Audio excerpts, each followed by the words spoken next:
오늘도 만나뵙게 돼서 너무나 반갑습니다. 오늘은 천국 기준이라는 제목으로 말씀을 나누고자 합니다. 유진 피터슨이라는 미국 목사님이 있습니다. 지금은 돌아가시고 이 땅에 안 계시는데 일반 성도님들은 잘 모르시는 분들이 많아요. 목사들의 목사로 불려지며 한평생 목회자들을 대상으로 사역을 하시는 분이세요. 생활 속의 영성을 추구하는 아주 신령한 목사님인데 이분이 섬기는 교회가 크게 성장, 부흥, 발전했습니다. 어느 날 엘리베이터 안에서 같은 교회 교인을 만나게 되었습니다. 교인이 담임 목사님을 보니까 얼마나 반가워요? 반갑게 인사합니다. 그런데 목사님이 마주친 이 교인의 이름과 얼굴을 모르겠는 거예요. 이 집사님이 크게 실망을 하고 얼굴을 땅에 떨어뜨립니다. 목사님이 집에 돌아와 있었던 일을 회상해 보니까 자기는 그동안 목회를 해온 것이 아니라 사업체를 운영해왔구나 하고 반성하십니다. 그리고는 그 교회를 사임하고 목회 현장에서 물러났습니다. 유진 피터슨, 이분의 목회 철학은 목회 성공, 교계에서의 성공이 아니었습니다. 이분이 임종하기 직전에 가족들 앞에서 남기신 그 유명한 유언이 있죠. 제가 영어 발음이 좋은지 한번 봐주세요.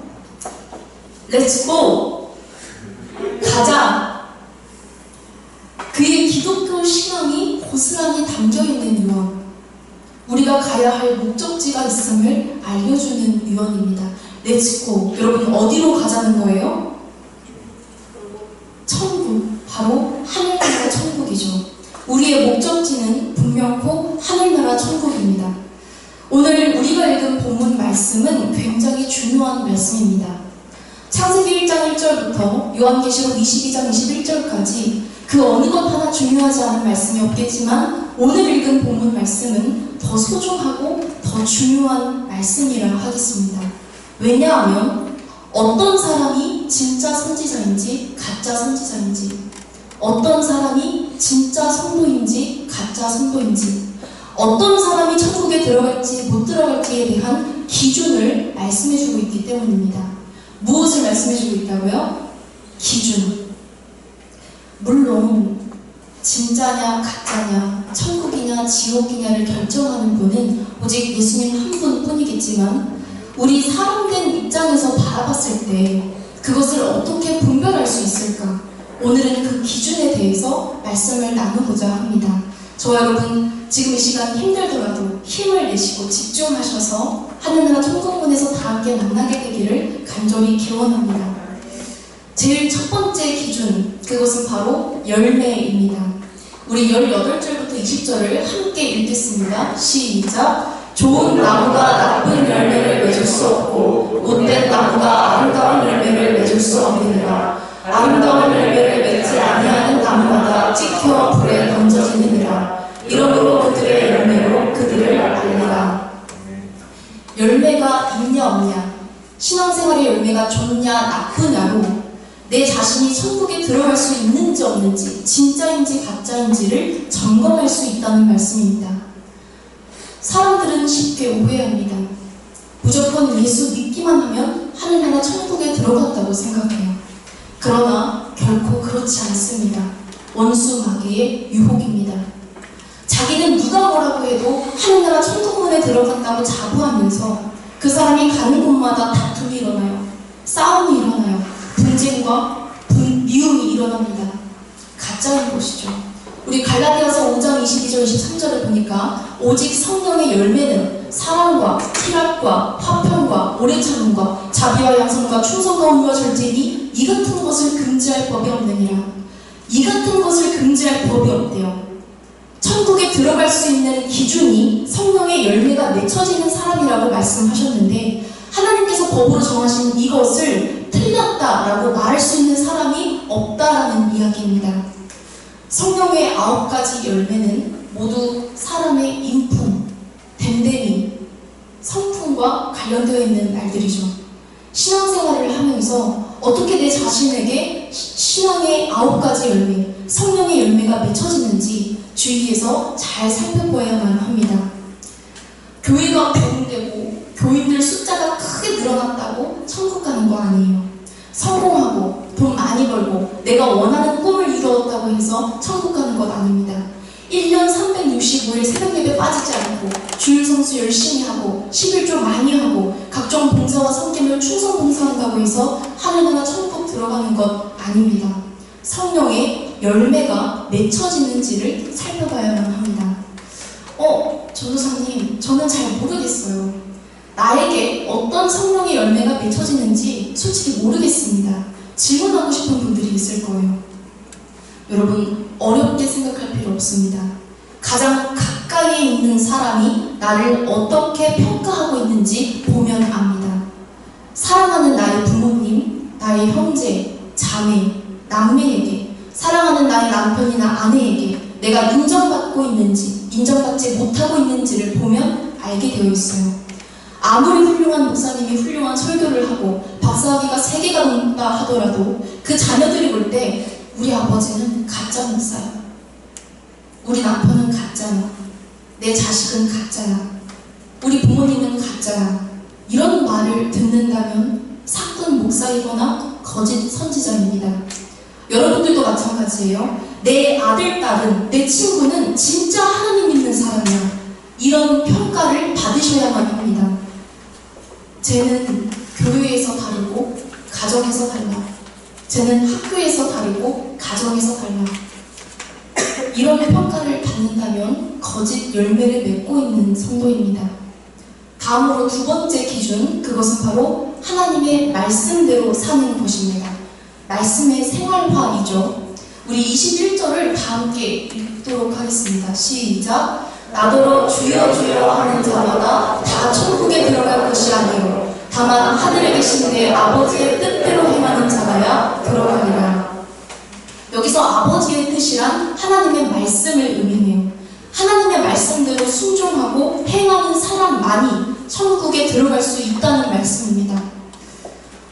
모든 신학교가 다 그런 것은 아니겠지만 여러분, 신학교에 가면 교회 성장학이라는 과목이 있어요. 교회 성장학. 이름만 들어도 감이 오시죠? 어떻게 하면 교회를 성장시킬까? 어떻게 하면 교인들을 많이 모을 수 있을까? 이것을 연구하고 배우는 학문이에요. 여기에서 무엇을 가르치냐면 교인들이 듣기 싫어하는 소리는 설교하지 마라. 가장 대표적인 것이 천국, 지옥, 죄, 회개, 심판이라는 말들이겠죠. 교인 하나 만들기가 얼마나 어려운 줄 아냐. 그러니 설교할 때에는 은혜 설교, 축복 설교, 교인들의 마음에 꿈을 심어주고 소망을 심어주고 적극적인 사고방식을 할 수 있도록 부추겨주는 설교를 하라라고 가르치고 있어요. 불편하고 껄끄러운 메시지들은 되도록 하지 말라라고 가르칩니다. 그러나 제대로 된 신학교라면 이런 것들을 가르쳐야죠. 주여 주여 한다고 천국 들어가는 것 아니고, 목사 안수 받았다고 천국 들어가는 것 아니고, 귀신 쫓고 병 고치고 예언하고 방언하고 환상 보고 투시를 한다고 해서 천국 들어가는 것 아닙니다. 하나님의 말씀대로 순종하지 않으면 천국에 들어갈 수가 없어요. 신학교뿐만이 아니라 모든 교회에서도 엄밀히 말하면 이런 말씀을 가르쳐야 합니다. 저는 감사하게도 아버지 밑에서 여러 은사자들을 보면서 자라났어요. 병 고치는 은사, 방언 통변의 은사, 투시의 은사, 신유의 은사, 이런 분들을 보면서 자라왔을 때 얻은 믿음에 큰 유익이 있지만 반대로 믿음의 실족이 되는 부분도 많았습니다. 지금 이 자리에 앉아 있으면 1시간 전에, 2시간 전에 이 자리에 누가 와서 어떤 말을 했는지 알아차리는 분이 계세요. 또 열린 환상을 보시는 분이 계십니다. 비몽사몽간의 꿈으로 보는 것이 아니라 일상생활을 하면서 눈이 활짝 열려서 환상을 계속 보시는 분이 계세요. 얼마나 고차원적입니까? 또 거기다가 이분은 하늘나라에서 불을 너무 뜨겁게 받아서 떼굴떼굴 부르고 하나님의 놀라운 역사를 경험하신 분이세요. 은사도 얼마나 세게 받았던지 신유의 은사를 받고 치유의 은사를 받았습니다. 병원에서 암 말기라 더 이상 손을 쓸 수 없는 환자들이 이분에게 몰려들어가요. 이분은 영안이 활짝 열렸기 때문에 그 사람의 몸을 보고 아, 지금 벌레가 여기에 껴있구나 하고 손으로 툭툭툭 치십니다. 그러면 놀랍게도 병원에서 포기했던 암 환자들이 기적적으로 치유가 돼요. 여러분, 암에 걸려있는 나를 치유해준 사람 얼마나 고맙습니까? 성도님들이 작은 마음을 담아 사례금을 전달합니다. 그런데 이분이 그 사례금으로 뭘 하시는지 아십니까? 술을 먹어요. 그것도 술을 처먹습니다. 기도로 남의 병 고쳐주고 귀신 쫓아내고 능력 행하면서 하나님의 말씀대로 살지 않습니다. 하나님의 말씀대로 살지 못하면서 은사를 마음껏 행하는 것이 무엇이 중요합니까? 여러분, 은사 중요하고 능력 중요해요. 저는 이 마지막 말세의 시대에 여러분들에게 성령의 은사, 성령의 능력이 충만하게 나타나기를 소망합니다. 그러나 더욱더 중요한 것은 하나님의 말씀대로 주어진 삶을 살아내는 것. 이것이 가장 큰 은사요, 더욱 큰 능력인 줄 믿습니다. 예전부터 내려오는 영적인 거장들이 계시죠.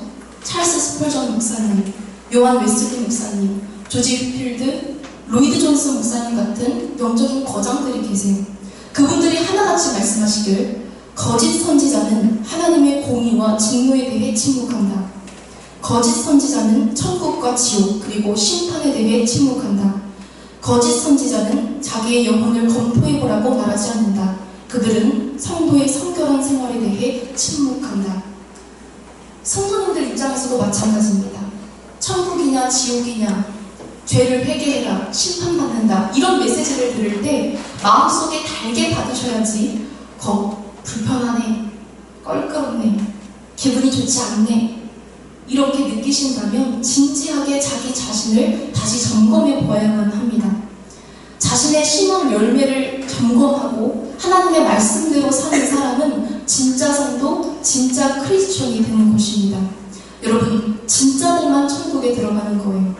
그리고 우리 하나님께서는 진짜들에게 이 땅을 살아가면서 많은 보너스 상급을 주십니다.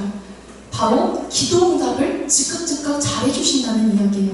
우리 요한복음 15장 7절을 보면, 너희가 내 안에 거하고 내 말이 너희 안에 거하면 무엇이든지 원하는 대로 구하라. 그리하면 이루리라.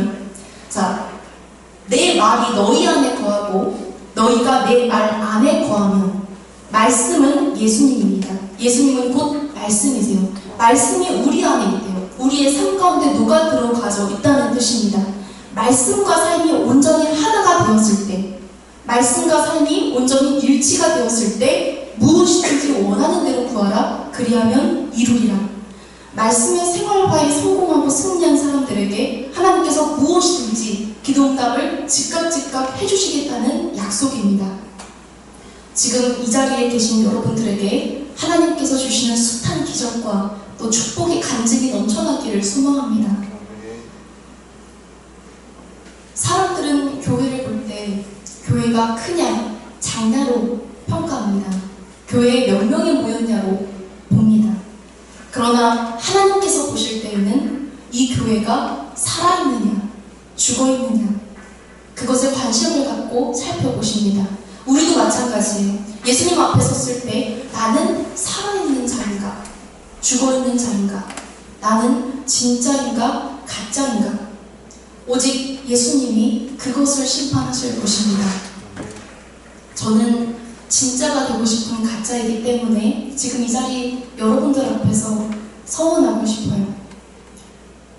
죽을 때까지 진짜가 되기 위해 포기하지 않을 겁니다. 여기 계신 여러분들도 진짜가 되기 위해 평생 회개하기를 포기하지 않는 여러분들 되셨으면 좋겠습니다. 마지막으로 이 말씀만 드릴게요. 여러분, 캄캄한 방에 혼자서 촛불을 켜보신 적 있으십니까? 전기가 나가고 캄캄한 방 안에 혼자 있다가 촛불을 더듬더듬 하나 찾습니다. 그리고 성냥컵 하나를 손에 잡고 성냥개비로 탁탁 쳐서 촛불 위에 불을 붙입니다. 환해져요. 빨간 촛불이 살랑살랑 흔들립니다. 그런데 그 촛불에다가 두 손으로 이렇게 감싸보세요. 두 손으로 감싸면 고요해. 가만히 있습니다.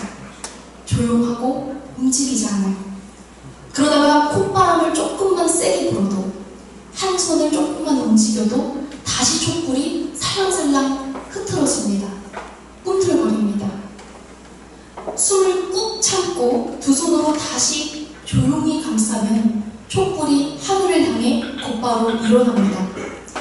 제가 왜 이런 말씀을 드렸냐면 향상성을 말하고 싶어서요. 바라볼 향, 위상, 성질성. 저와 여러분, 우리들의 영혼도 촛불처럼 향상성을 가지고 하늘 위로 불타올랐으면 좋겠습니다. 비록 세상의 걱정, 근심, 미래에 대한 두려움 때문에 우리 영혼이 흔들리고 어떤 사람은 바람에 꺼질 수도 있어요. 그러나 다시 한번 호흡을 가다듬고 조용히 침묵함으로 우리의 영혼을 점검해 보십시오. 하나님의 말씀대로 살고 싶은 향상성, 내 신앙생활의 열매가 맺혀지고 있는지 점검하는 향상성이 우리들의 것이 되기를 간절히 소원합니다. 우리 같이 기도하겠습니다.